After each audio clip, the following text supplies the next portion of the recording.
नमस्कार दोस्तों। आज हम बात करते हैं वर्ष 2023 में मकर राशि की वार्षिक राशिफल पर, या मकर राशि का कैसा 2023 बीतेगा। तो सबसे पहले जानते हैं कि क्या क्या परिवर्तन है इस राशि पे। सबसे बड़ा परिवर्तन यही है कि अभी वर्तमान में इस राशि पे साढ़े साती चली रही है और अब ये अंतिम फेज़ की साढ़े साती 17 जनवरी से शुरू होने जा रही है। कुंभ की साढ़े राशि में शनि प्रवेश करेगा, यानी उतरता हुआ अगला 2.5 साल के साढ़े साती होगी। दूसरा परिवर्तन है बृहस्पति की, जो 24 अप्रैल को मेष राशि में यानी चतुर्थ भाव में राहु के साथ गुरु चांडाल योग बनाएगा। ये दो बहुत महत्वपूर्ण परिवर्तन की तरफ इशारा कर रहा है। जो तृतीय भाव में शनि का उतरती हुई साढ़े साती है, ये पिछले 5 सालों की अपेक्षा उतरता हुआ साढ़े साती मकर राशि के लिए कम खराब कहा जाएगा, बल्कि बहुत सारे सकारात्मक कार्य तो संपन्न भी कराएगा, लेकिन फिर भी पारिवारिक वातावरण में कुछ कष्ट के संकेत मिल रहे हैं। जैसे कि चतुर्थ भाव में चूँकि बृहस्पति और गुरु हैं, तो गुरु चांडाल योग को देखते हुए उस पर शनि की दृष्टि है, तो माता के स्वास्थ्य के लिए यह वर्ष थोड़ा सा खराब हो सकता है। बुजुर्गों के लिए, पिता के लिए, चूँकि मूल त्रिकोण तृतीय भाव से मूल त्रिकोण दशम भाव पर शनि का प्रभाव होगा, तो यहाँ पर पिता के स्वास्थ्य पर भी ध्यान देना होगा।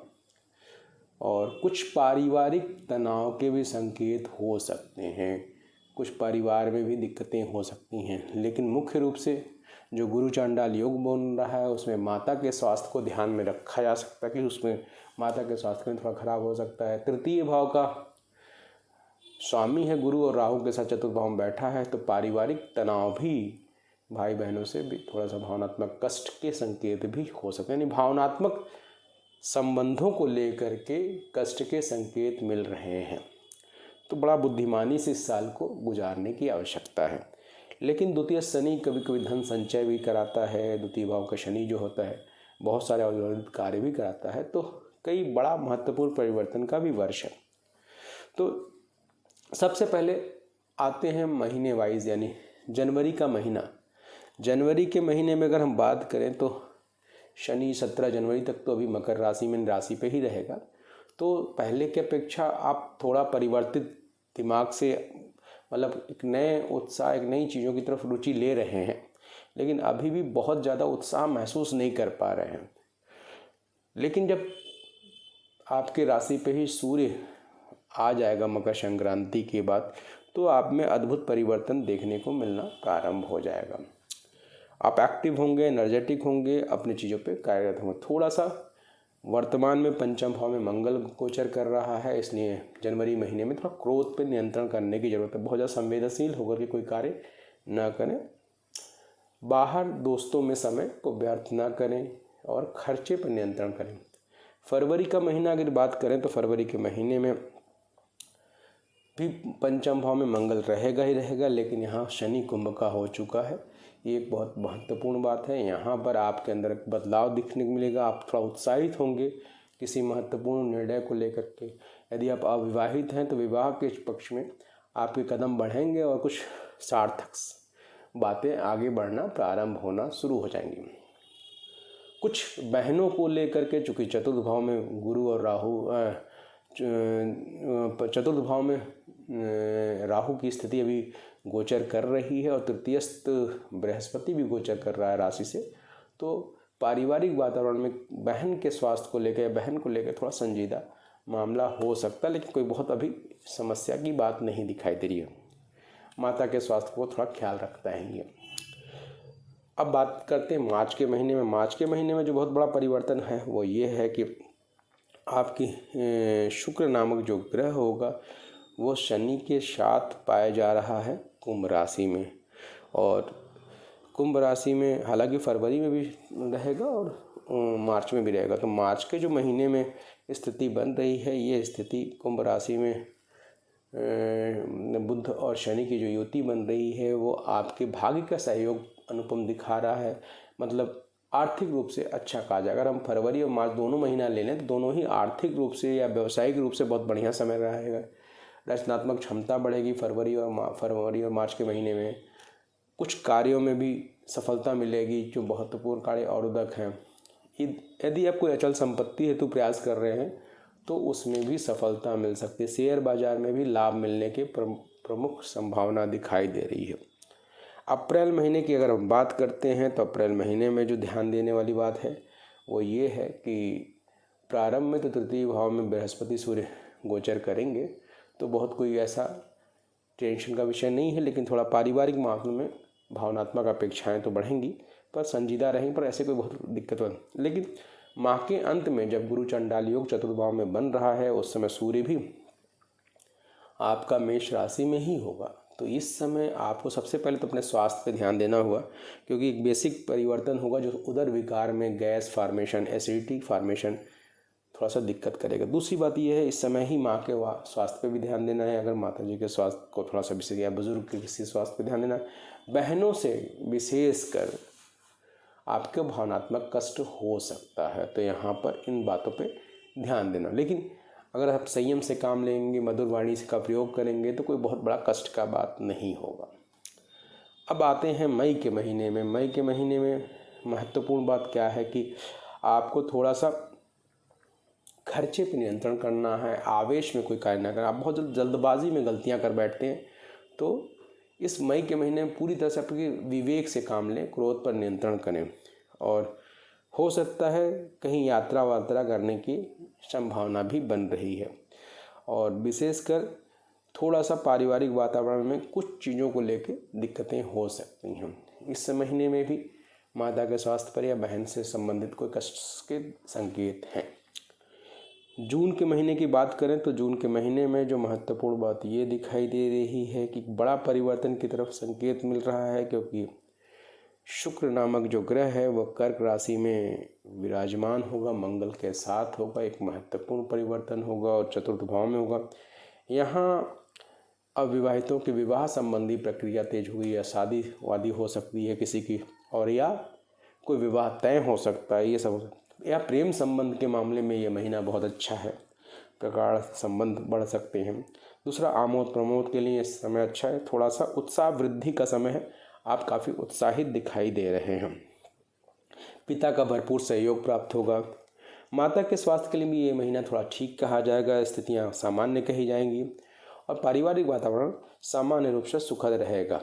अब बात करते हैं जुलाई महीने में। तो जुलाई महीने की बात अगर हम आगे बढ़ते हैं तो जुलाई महीने में गुरु चंडाल योग जो कैरी कर रहा है वो थोड़ा सा एक स्पष्ट स्वच्छ छंद ताकत पाते हुए थोड़ा सा माता के स्वास्थ्य पे दिक्कत है, आपको उदर विकार की समस्या दे सकता है। लेकिन दूसरी तरफ बात करते हैं तो कर्क राशि में शुक्र बैठा हुआ है, जो दाम्पत्य सुख या प्रेम सुख या पारिवारिक माने कुछ प्रगाढ़ भावनात्मक संबंधों का सुख में वृद्धि करता हुआ दिखाई दे रहा है। आप उत्साहित दिखाई दे रहे हैं। जुलाई के महीने में बिजनेस के पर्पज से, अपने आप को आगे बढ़ाने के पर्पज से आप बहुत उत्साहित दिखाई दे रहे हैं। सिंहस्थ मंगल अष्टम भाव में, मंगल थोड़ा सा मजबूत हो रहा है, इसलिए चोट चपेट से बचने की ज़रूरत है और जल्दबाजी में कोई गलती ना करें। खर्चे पर नियंत्रण करने की ज़रूरत है। अगस्त के महीने की अगर हम बात करें तो अष्टम भाव में बुध शुक्र हो रहा है। ये थोड़ा तनाव बढ़ाएगा, आपको स्ट्रेस बढ़ाएगा। आप कुछ भविष्य को लेकर के चिंतित होंगे, बहुत ज़्यादा खर्चों को लेकर, प्लानिंग को लेकर चिंतित होंगे, ये हो सकता है। और साथ ही साथ ये महीना थोड़ा माता के स्वास्थ्य के लिए भी ध्यान देने वाली बात है। सितंबर महीने की तरफ बढ़ते हैं तो सितंबर महीने की जो महत्वपूर्ण बात ये दिखाई दे रही है कि पुनः कर्क का जो शुक्र वापस रेट्रोग्रेड के आ जा रहा, तो सितंबर का महीना फिर से स्थितियां सुधार रहा है, भावनात्मक सुख में वृद्धि कर रहा है और सामान्य रूप से चीज़ें बेहतर हो रही हैं। अक्टूबर के महीने की बात करें तो अक्टूबर के महीने में जो महत्वपूर्ण बात यह है कि दशम भाव में मंगल और केतु की युति बन रही है। ये मंगल और केतु की युति और भाग्य स्थान में बुध, स्वगृही बुध जो है वो आपके भाग्य का अनुपम सहयोग देगा और आप कुछ न कुछ बेहतर करने की तरफ बढ़ रहे हैं। थोड़ा सा अष्टम भाव में शुक्र होगा, जो आप योजनाओं में केंद्रित होंगे, अपने भविष्य को लेकर प्लानिंग करने के केंद्रित होंगे। ऐसा रहेगा कि हम ऐसे कर लें, वैसे कर लें, मतलब बेहतर करने की और सकारात्मक योजना बनाएंगे। आर्थिक दृष्टिकोण से थोड़ा भविष्य की चिंता भी होगी आपको, स्ट्रेस की प्लानिंग की धन संचय को लेकर के आप थोड़ा सा केंद्रित होंगे। नवंबर महीने की बात करते हैं तो नवंबर महीने में पराक्रम भाव में सूर्य मंगल की स्थिति बड़ी अच्छी है, भाग्य स्थान में शुक्र की स्थिति अच्छी है। ये एक तरह की ये जो अद्भुत संयोग बन रहा है ये काफ़ी अच्छा है। और बुध नामक ग्रह एकादश भाव में है, एक तरह के राजयोग की स्थिति बन रही है यहाँ पर। और ये एक आर्थिक प्रवृत्ति की तरफ, आर्थिक प्रोग्रेसिव की तरफ बढ़ रहे हैं। आप आर्थिक रूप से आप बहुत ज़्यादा संजीदा होकर काफ़ी परिश्रम करेंगे और काफ़ी लाभ ले सकते हैं। तो ये व्यवसायिक दृष्टिकोण से, आर्थिक दृष्टिकोण से काफ़ी अनुकूल समय कहा जाएगा और आप ऊर्जावान होकर के अच्छा परिश्रम करेंगे। दिसंबर का महीने की बात करें तो पराक्रम भाव में जो शुक्र है वो काफ़ी आपको एनर्जेटिक बना देगा और आप ऐसा लगता है कि खुल करके आप अब बस ज़िंदगी आर पार की तरह से आप पूरी तरीके से बिजनेस में जैसे आर पार खूब कमाने की तरफ लग जाएंगे। और अगर आप नौकरी कर रहे हैं तो नौकरी में भी आप बेतहासा मेहनत करेंगे, कोई बड़ा प्रमोशन या डेवलपमेंट की तरफ ले सकते हैं। काफ़ी बेहतरीन समय हो सकता है दिसंबर का महीना, जो कोई अप्रत्याशित लाभ दिला सकता है। पारिवारिक सुख में भी वृद्धि होगा, चीज़ें सामान्य रहेंगी, सुखद रहेगा। तो दिसंबर का महीना काफ़ी सुखद व्यतीत होने वाला है। तो लेकिन आपको उपाय के तौर पे जो महत्वपूर्ण बात ये है, क्योंकि गुरु चांडाल योग अप्रैल से लेकर के नवंबर तक चलेगा चतुर्थ भाव में, जो माता के स्वास्थ्य के लिए थोड़ा ख़राब हो सकता है या बहनों से तनाव दे सकता है, भाइयों से तनाव, पारिवारिक वातावरण में कष्ट उत्पन्न कर सकता है, किसी के भी स्वास्थ्य को भी दिक्कत दे सकता है, जैसे बुजुर्गों के लिए, पिता के लिए भी दिक्कत दे सकते हैं। इसकी उपाय करने की बहुत ज़रूरत है। तो निश्चित तौर पे पहली बात यह, राहु के मंत्र का जाप कर लें या राहु की प्रार्थना मंत्र का जाप कर लें, पढ़ लें। साथ ही साथ बृहस्पति के लिए पीली वस्तुओं का दान कर लें, विष्णु सहस्त्रनाम का पाठ कर लें या पीली वस्तुओं का दान करें, ये बहुत ज़रूरी है। बृहस्पति और राहु को शांत करने के लिए ज़रूरत होता है शुक्र को मजबूत करना। तो अच्छा होगा कि आप कोई जिरकन नामक पत्थर तर्जनी उंगली में चांदी की अंगूठी में पहन लें, अनामिका उंगली में चांदी की अंगूठी में पहन लें शुक्रवार को, तो लाभ करेगा। और माँ देवी की आराधना करना आपके लिए बहुत अच्छा रहेगा, माँ दुर्गा की आराधना करना बहुत अच्छा रहेगा। आप ज़्यादा से ज़्यादा पूजा करें माँ दुर्गा की, तो आपकी सारी स्थितियाँ सामान्य होंगी। साथ ही साथ भाग्याधिपति चूँकि बुध है, तो गणपति की भी अगर आप एज ए इष्ट देव के रूप में गणपति की रोज़ पूजा करने लगें तो आपके जीवन में विशेष सफलता का लाभ प्राप्त हो सकता है। नमस्कार।